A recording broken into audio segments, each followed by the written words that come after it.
everyone, I'm Mrs. Wentlaff, the 4th grade teacher at Mila, and I will be reading you Chrysantamum. The day she was born was the happiest day in her parents' lives. She's perfect, said her mother. Absolutely, said her father. And she was. She was absolutely perfect.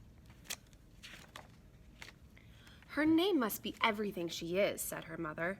Her name must be absolutely perfect, said her father. And it was. Chrysantamum. Her parents named her Chrysantamum.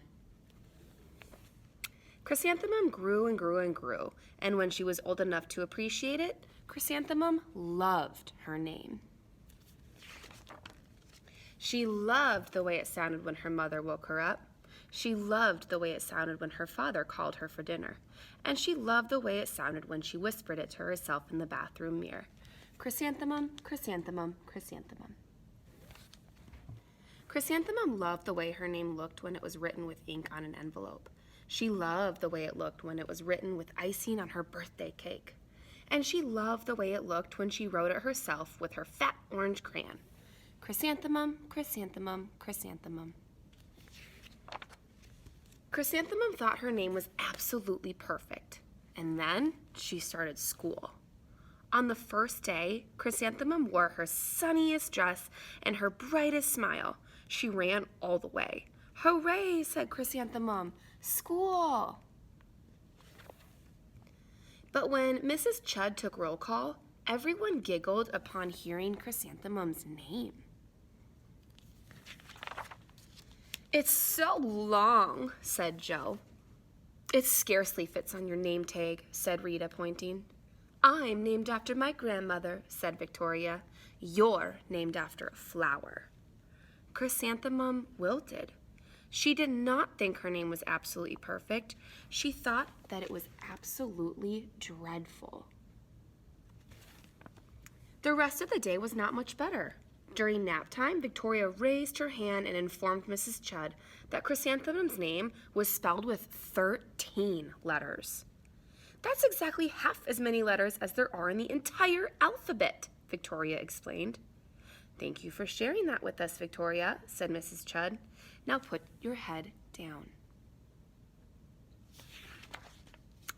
If I had a name like yours, I'd change it, Victoria said, as the students lined up to go home.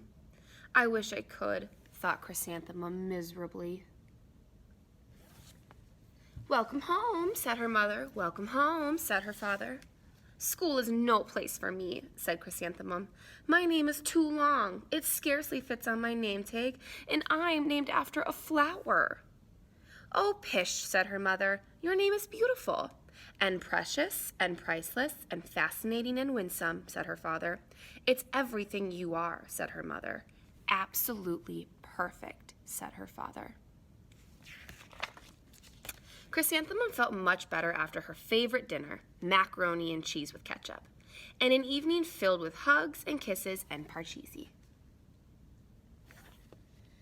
That night, Chrysantamum dreamed that her name was Jane. It was an extremely pleasant dream. The next morning, Chrysantamum wore her most comfortable jumper. She walked to school as slowly as she could. She dragged her feet in the dirt. Chrysantamum, chrysantamum, chrysantamum, she wrote. She even looks like a flower, said Victoria, as Chrysantamum entered the playground. Let's pick her, said Rita, pointing. Let's smell her, said Joe. Chrysantamum wilted. She did not think her name was absolutely perfect. She thought it was absolutely dreadful. The rest of the day was not much better. During nap time, Victoria raised her hand and said, A chrysanthemum is a flower. It lives in a garden with worms and other dirty things. Thank you for sharing that with us, Victoria, said Mrs. Chud. Now put your head down.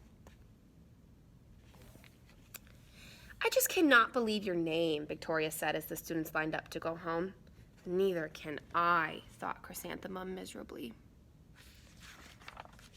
Welcome home, said her mother. Welcome home, said her father. School is no place for me, said Chrysantamum. They said I even look like a flower. They pretended to pick me and smell me. "Oh, pish," said her mother. "They're just jealous, and envious, and begrudging, and discontented, and jaundiced," said her father. "Who wouldn't be jealous of a name like yours?" said her mother. "After all, it's absolutely perfect," said her father. Chrysantamum felt a trifle better after her favorite dessert, chocolate cake with buttercream frosting, and another evening filled with hugs and kisses and parcheesi.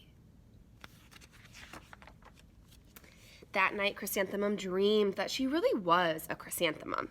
She sprouted leaves and petals. Victoria picked her and plucked the leaves and petals one by one until there was nothing left but a scrawny little stem. It was the worst nightmare of Chrysantamum's life. Chrysantamum wore her outfit with 7 pockets the next morning. She loaded the pockets with her most prized possessions and her good luck charms. Chrysantamum took the longest route possible to school. She stopped and stared at each and every flower.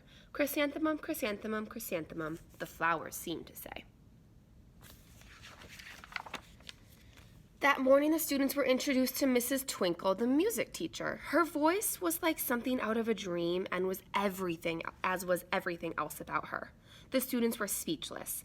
They thought Mrs. Twinkle was an indescribable wonder. They went out of their way to make a nice impression. Mrs. Twinkle led the students in scales. Then she assigned roles for the class musical.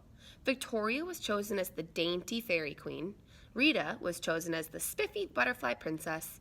Jo was chosen as the all-important pixie messenger. And Chrysantamum was chosen as a daisy. "Chrysanthemum's a daisy, chrysanthemum's a daisy," Jo, Rita, and Victoria chanted, thinking that it was wildly funny. Chrysantamum wilted. She did not think her name was absolutely perfect. She thought that it was absolutely dreadful. "What's so humorous?" asked Mrs. Twinkle. "Chrysantamum," was the answer. "Her name is so long," said Jo. "It scarcely fits on her name tag," said Rita, pointing. "I'm named after my grandmother," said Victoria. "She's named after a flower." "My name is long," said Mrs. Twinkle. "It is?" said Jo. "My name would scarcely fit on a name tag," said Mrs. Twinkle. "It would?" said Rita, pointing. "And," said Mrs. Twinkle, "I'm named after a flower, too." "You are?" said Victoria. "Yes," said Mrs. Twinkle. "My name is Defilnium Twinkle, and if my baby is a girl, I'm considering Chrysantamum as a name. I think it's absolutely perfect." Chrysantamum could scarcely believe her ears. She blushed, she beamed, she bloomed. Chrysantamum, chrysantamum, chrysantamum. Jo, Rita, and Victoria looked at Chrysantamum longingly. "Call me Marigold," said Jo. "I'm Carnation," said Rita, pointing. "My name is Lily of the Valley," said Victoria. Chrysantamum did not think her name was absolutely perfect. She knew it.